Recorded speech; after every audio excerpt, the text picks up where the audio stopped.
Les recuerdo que Esferas ahora es de 1 hora y estamos transmitiendo todos los martes a través de este canal 44 a las 10 de la noche en la pantalla. Usted lo podrá gozar y hoy nos encontramos con el vocero de la Arquidiócesis de Guadalajara, el Padre Toño, como se le conoce, y con el maestro Víctor Ramos Cortés, que estamos hablando sobre este tema de la visita del Papa. Padre, le corté un poco la inspiración antes de ir al corte, pero sí me gustaría que desmenuzáramos un poco más el significado que tiene el que haya ido, en este caso, a León. Y así como decía el maestro Víctor al principio que por qué no ha venido a México, todo el mundo también en México se preguntaba por qué no ha venido al Bajío. Si ya el pontífice, bueno, en el caso de Juan Pablo II había recorrido casi todo el país, pero el Bajío, que es la zona más católica, no estaba, y donde está el monumento a Cristo Rey. Entonces, incluso más que Jalisco, que ya es mucho decir, el Bajío tiene un porcentaje más alto de católicos, el más católico en México. Y además ahí está el monumento a Cristo Rey, un símbolo de lucha, de esfuerzo, de entrega, geográficamente está en el centro. Es decir, no podía venir, si venía a México, no podía ir a otro lado si no iba al Bajío. ¿Es reforzar el movimiento cristero o la ultraderecha? Yo creo que hay dos contextos importantes ahí. Claro. Sí, no, está bien la pregunta ahorita. Hay dos contextos importantes. Uno, efectivamente, que la agenda de los obispos tiene que ver con el asunto de la reivindicación social y política de ellos, y por lo tanto, como estandarte, el Viva Cristo Rey, que se dejó escuchar ahí. Francamente, yo pensé que iba a ser muchísimo más. No fue tanto como yo lo imaginaba que podría presentarse. ¿Tú esperabas más? Yo esperaba más, creo que estuvieron moderados ahí en ese sentido. Y un segundo aspecto, que es muy diferente el contexto a las venidas de Juan Pablo II, es que empezaron a aparecer en México algunos núcleos, todavía pequeños, de protestas por la visita del Papa. Esto es raro, esto es un fenómeno inédito en México. Es la primera ocasión. O sea, algunos grupos que descalificaban la venida del Papa. Exactamente, y esos se dieron, pero sobre todo... principalmente en las redes sociales, se dieron, ¿no? En la Ciudad de México, fundamentalmente. Entonces, a la pregunta, ¿por qué el Papa no fue a la Ciudad de México? Claro, la versión oficial es que la altura y demás, ¿no? Creo también influye que iría a una ciudad en la que políticamente se vería más cuestionado, con autoridades, digamos, que no comparten del todo una visión como la del Papa. En cambio, en el Bajío estaba, digamos, entre los suyos, totalmente, ¿no? Claro que el presidente Calderón pues representaba a todos los mexicanos, pero si tú ves, fue como una afinidad muy fuerte en términos ideológicos, por llamarlo así. Pero también es importante decirlo, ¿no? El reforzar un poco esto de Viva Cristo Rey frente a una presentación de la iniciativa del artículo 24. Quizás era también un mensaje, no vino a dar un mensaje político, que es muy importante, también hay que decirlo y aplaudirlo, ¿no? Pero sí era una forma también de venir yo creo que ahí hay que, en el análisis... un poco de músculo. En el análisis me parece que es muy importante resaltar que el Papa se cuidó mucho de no tocar los temas políticos. Exacto. El Papa. Es decir, si uno lee los discursos o oye los discursos del Papa, el Papa fue muy cuidadoso. Escrupulosamente cuidadoso. Ocasiones allí de ladito. Pero no así su comitiva, ¿eh?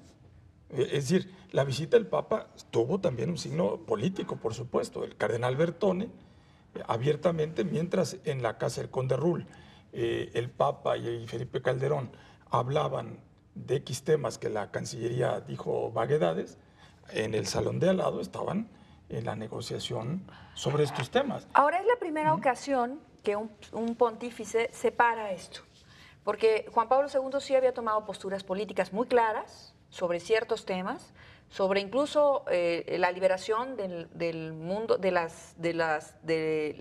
yugo que podían tener los comunistas. O sea, sí había hablado fuerte sobre esto, sobre la libertad, sobre las mujeres, o sea, Juan Pablo II sí había sido muy metido en los temas actuales, por decirlo así. Es la diferente personalidad. Sí, y aquí sí. Yo voy a hablar de mi iglesia, y voy a tener a mi operador político. Sí. Incluso el vocero también se refirió a estos temas, por supuesto. Y el cardenal Bertone, en la cena, digamos, la última cena de la visita del Papa, se refirió frente a Calderón a este tema de la libertad religiosa, que implica muchos aspectos. Pero cuando llegas a los puntos específicos de la agenda de los obispos, se concreta en reivindicaciones de los obispos, sin duda. Claro. Pero es la personalidad de Benedicto XVI. El Papa viene como jefe de Estado y viene como pastor, pero él se cuidó mucho de aparecer más como pastor. Incluso es muy interesante en la casa del Conde Rull, que es el momento, digamos, culmen donde recibió como jefe de Estado, a la hora que sale al balcón, salió el Papa, no salió el jefe de Estado.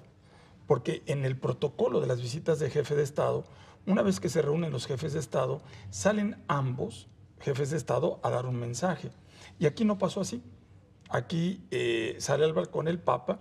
Incluso es muy interesante ver el video cuando el jefe de seguridad del Papa le marca el alto al presidente Calderón.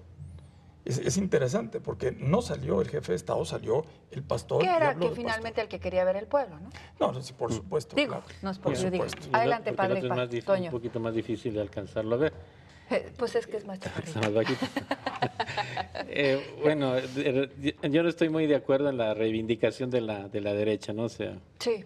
Y a lo mejor algunos grupos políticos lo quisieran ver así. Claro. Que se sientan reforzados por la visita del Papa. Y yo creo que eso habría que eliminarlo. Una referencia a los cristeros, bueno, hubo una leve alusión y también del cardenal Bertone en la cena con las autoridades a los que mencionó santos y beatos mártires, pero no fue una referencia directa a los cristeros. El Papa mencionó los temas, todos los que se iban a tratar en esa reunión, como los que se trataron abajo y como los que no escuchamos. O sea, sí habló de marginación, habló de migración, habló de violencia familiar, habló con los niños, de narcotráfico, de la violencia intrafamiliar y de la criminalización. O sea, el Papa mencionó todos esos temas, incluso la libertad religiosa, sobre todo en el discurso de llegada, ya después no lo volvió a abordar. Y a Bertone, al cardenal Bertone, le tocó, como dice ¿Ser el chico malo de la película? Pues no, o sea, hablar es el operador. El mensaje con los obispos de América Latina y delante de las autoridades, ahí como él las mencionó, que estaban Felipe Calderón, estaba la canciller y estaba el secretario de Gobierno y el de Finanzas. Bueno, ahí sí habló explícitamente a cada quien, pero tenemos que manifestar que necesitamos ser libres para profesarlo de una forma privada y pública nuestra fe. Vamos a hablar un poquito de la personalidad del Papa y cómo pocos saben su otro lado, el intelectual, ¿no? Y ahí es donde estima su poder quizás, ¿no? En ese momento regresamos aquí en Canal 44 y regresamos.